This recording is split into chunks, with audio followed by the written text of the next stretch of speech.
2025년 2월 23일 오늘의 소식입니다. 1. 탄핵 찬반 집회. 오늘 서울과 대전을 비롯한 여러 지역에서 대통령 탄핵을 둘러싼 찬반 집회가 열렸습니다. 참가자들은 각자의 입장을 강하게 주장하며 거리로 나섰고 정치적 긴장감이 더욱 고조되는 모습입니다. 특히 여야 지지자들 간의 대립이 격화되면서 사회적 갈등이 깊어지고 있습니다. 2. 영동대교 교통사고 발생. 오늘 오전 5시 10분쯤 서울 영동대교 북단교차로 인근에서 1톤 화물차가 택시와 충돌한 뒤 전복되는 사고가 발생했습니다. 이 사고로 여러 명이 부상을 입었으며 경찰과 소방당국이 즉시 현장에 출동해 사고 수습 작업을 진행하고 있습니다. 3. 헌원 전환길 이재명 대표 관련 발언. 정치인 전환길 씨가 이재명 더불어민주당 대표를 겨냥해 강한 비판을 쏟아냈습니다. 그는 국민을 배신한 10조라는 표현을 사용하며 이재명 대표의 정책을 정면으로 비판했는데요. 이 발언으로 인해 정치권 내 파장이 예상됩니다. 4. 영동고속도로 일부 차로 통제. 어제 오전 9시쯤 영동고속도로 강릉 방향 호법분기점 부근에서 화물차 타이어가 터지면서 중앙분리대를 들이받는 사고가 발생했습니다. 이 사고로 화물차에 실려있던 토사가 도로 위로 쏟아지면서 한동안 도로가 통제됐습니다. 오늘도 즐거운 하루 보내세요. 2025년 2월 24일 오늘의 소식입니다. 1. 윤상현 의원 기자회견 및 윤석열 대통령 최후 변론. 윤상현 의원이 오늘 기자회견을 열고 정치적 현안에 대한 입장을 밝혔습니다. 국민의힘의 입장을 다시 한번 분명히 하는 자리였으며 많은 언론의 관심 속에 생중계되었습니다. 한편 윤석열 대통령은 법원에서 최후 변론을 진행하며 자신의 입장을 강하게 주장하는 한편 법적 절차의 공정성을 강조했습니다. 2. K리그 개막 준비. 2025 K리그가 오는 3월 1일 개막을 앞두고 있습니다. 각 팀들은 마지막 점검에 나섰으며 특히 올해는 외국인 선수 영입이 활발하게 이루어져 리그의 경쟁력이 한층 높아질 것으로 기대됩니다. 3. 수도권 미세먼지 경고 발령. 오늘 서울과 수도권 지역에는 미세먼지 경고가 내려졌습니다. 기상청은 대기 정체로 인해 미세먼지 농도가 높아질 것으로 예상된다며 외출 시 마스크를 착용할 것을 권장했습니다. 4. 대구 하천 붉게 물들어 원인 조사 중. 대구 서구 염색산업단지 내 하수관로에서 짙은 분홍빛 폐수가 계속 흘러나오는 사건이 발생했습니다. 폐수 방류에 대한 민원이 접수되자 행정당국이 즉시 경위 파악에 나섰습니다. 앞서 지난달에도 같은 문제가 발생했지만 아직 정확한 원인은 밝혀지지 않은 상황입니다. 5. 마다가스카르에서 한국인 선교사 2명 피습. 마다가스카르에서 한국인 선교사 2명이 강도의 공격을 받아 숨지는 안타까운 소식이 전해졌습니다. 가족 관계인 두 선교사는 예배당 부지에서 흉기를 든 강도들에게 공격당한 뒤 병원으로 이송됐지만 끝내 숨졌습니다. 현재 범인은 아직 검거되지 않은 상태입니다. 2025년 2월 25일 오늘의 소식입니다. 1. 탄핵 심판 변론 종결. 윤석열 대통령에 대한 탄핵 심판 변론이 오늘로써 마무리되었습니다. 이번 변론에서는 대통령의 대국민 메시지가 큰 주목을 받았으며 여야 간의 긴장감도 한층 높아진 모습입니다. 탄핵을 지지하는 의원들은 윤 대통령에게 직접적인 사과와 파면을 요구하고 있습니다. 2. 국무회의 개최. 제8회 국무회의가 열렸으며 반도체 특별법과 연금 개혁과 관련해 여야가 초당적으로 협력해야 한다는 점을 강조했습니다. 이번 국무회의는 2025년 APC 고위관리회의와 관련해 경주에서 진행되었습니다. 3. 우크라이나 유럽평화유지군 배치 의견 제시. 도널드 트럼프 전 미국 대통령과 에마뉘엘 마크롱 프랑스 대통령이 우크라이나에 유럽평화유지군을 배치하자는 의견을 제시했습니다. 이는 국제사회의 군사적 긴장을 완화하려는 방안으로 해석되고 있습니다. 4. 안성고속도로 공사장 붕괴. 오늘 오전 10시쯤 경기도 안성시 서울 세종고속도로 안성역인 구간의 연결 공사 현장에서 뷰형을 받치는 50M 길이의 구조물 5개가 차례로 무너지는 사고가 발생했습니다. 이 사고로 인해 작업 중이던 인부 8명이 크고 작은 부상을 입었으며 현재까지 확인된 사망자는 4명으로 늘어났습니다. 오늘도 즐거운 하루 보내세요. 2025년 2월 26일 오늘의 소식입니다. 1. 윤석열 대통령 탄핵 심판. 헌법재판소에서 윤석열 대통령의 탄핵 심판 마지막 변론이 진행됐습니다. 국회 측은 윤 대통령이 복귀할 경우 국가의 법치와 민주주의가 위협받을 것이라고 주장했습니다. 반면 윤 대통령은 최후 진술에서 경고성 계엄이라는 발언을 했으며 이 발언이 정치적 긴장을 더 고조시킬 것으로 예상됩니다. 대통령 측은 탄핵 사유가 없으며 정치적 음모라고 강하게 반박했습니다. 2. 포항시 소상공인 지원. 포항시가 지역 소상공인을 위한 경영자금 2천억 원 규모의 특례 보증을 조정하기로 결정했습니다.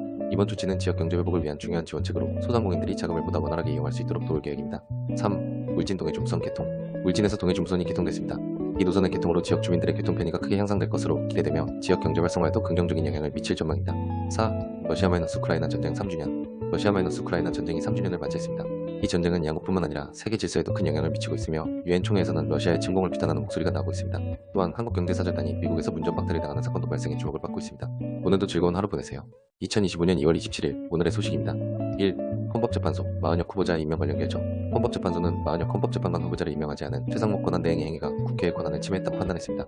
이번 결정은 헌법재판소의 독립성과 국회의 권한을 강조하는 중요한 사례로 평가되며 앞으로 헌법재판관 임명 절차에도 영향을 미칠 것으로 보입니다. 2. 2025년 대한민국 정책기자단 출범. 정부가 2025년 대한민국 정책기자단을 공식 출범시켰습니다. 총 150명의 기자단이 참여해 국민의 시선으로 정책을 전달하고 다양한 의견을 수렴하는 역할을 수행하게 됩니다. 이는 정부와 국민 간의 소통을 강화하기 위한 노력으로 해석됩니다. 3. KDI 기초연금 수급자 선정 기준 변경 제안. 한국개발연구원 KDI 기초연금 수급자 선정 기준 변경을 제안했습니다. 이번 제안은 노인 빈곤 문제 해결을 위한 것으로 기존 선정 기준이 현재의 경제 상황을 반영하지 못하고 있다는 점을 지적했습니다. 기존에는 고령층 내에서 일정 비율을 선정했으나 앞으로는 전체 국민 중위 소득 대비 일정 비율로 전환하는 방안이 논의되고 있습니다. 4. 문화행사 및 축제 소식. 2025년 봄을 맞아 전국에서 다양한 문화행사와 축제가 열릴 예정입니다. 특히 서울에서는 봄꽃 축제가 개최되며 지역 주민과 관광객들이 함께 즐길 수 있는 다양한 프로그램이 마련됩니다. 이번 축제는 지역 경제 활성화와 문화 교류에도 긍정적인 영향을 미칠 것으로 기대됩니다. 오늘도 즐거운 하루 보내세요. 2025년 2월 28일 오늘의 소식입니다. 1. 헌법재판소의 결정. 헌법재판소는 마은혁 재판관 후보자의 임명이 국회의 재판관 선출 권한을 침해했다고 판단했습니다. 이에 따라 현재는 구인체제로 운영되며 윤석열 대통령의 탄핵 심판과 관련한 결정이 더욱 주목받고 있습니다. 이번 판결은 향후 정치적 흐름에 상당한 영향을 미칠 것으로 예상됩니다. 2. 고준위 방사성 폐기물 관리 특별법. 국회에서 꾸준히 방사성 폐기물 관리 특별법이 통과됐습니다. 이 법안은 방사성 폐기물의 안전한 처리를 위한 법적 근거를 마련하는 내용을 담고 있습니다. 하지만 일부 지역에서는 강한 반발이 예상되며 향후 방패물 관리 방안을 둘러싼 논란이 이어질 전망입니다. 3. 대법원 공개 변론 영상 게시 판결. 대법원은 피고인의 동의 없이 형사사건 상고심 공개 변론 영상을 게시한 것이 위법이 아니라는 판결을 내렸습니다. 이에 따라 국가의 배상 책임도 인정되지 않았습니다. 이번 판결은 형사사건의 공개성과 관련한 중요한 법적 기준으로 작용할 것으로 보입니다. 4. 상습 침수 지역 대책 소식. 정부는 상습적으로 침수가 발생하는 지역의 도로 개선을 위해 6차선 도로를 개설하기로 결정했습니다. 이번 조치는 기후 변화로 인한 자연재해에 대비하고 지역 주민들의 안전을 확보하는 데 기여할 것으로 기대됩니다. 5. 소비자 물가 상승. 최근 발표된 자료에 따르면 국내 소비자 물가 상승률이 지속적으로 오르고 있는 것으로 나타났습니다. 글로벌 경제의 불안정성과 원자재 가격 상승이 주요 원인으로 분석되며 가계의 경제적 부담이 더 커질 것으로 우려됩니다. 정부는 이를 해결하기 위한 다양한 정책을 검토하고 있는 것으로 알려졌습니다. 2025년 3월 1일 오늘의 소식입니다. 1. 경제협력협정 발효. 2025년 3월 1일부로 대한민국과 몬테네그로 간의 경제협력협정이 공식 발효되었습니다. 이번 협정을 통해 양국은 경제적 협력을 더욱 강화할 수 있는 기반을 마련하게 되었으며 다양한 분야에서 협력 방안을 모색할 계획입니다. 2. 3.1절 기념행사. 오늘은 3월 1일 3.1절입니다. 1919년 3.1운동의 독립정신을 기념하는 뜻깊은 날로 전국 각지에서 기념식과 다양한 행사가 열리고 있습니다.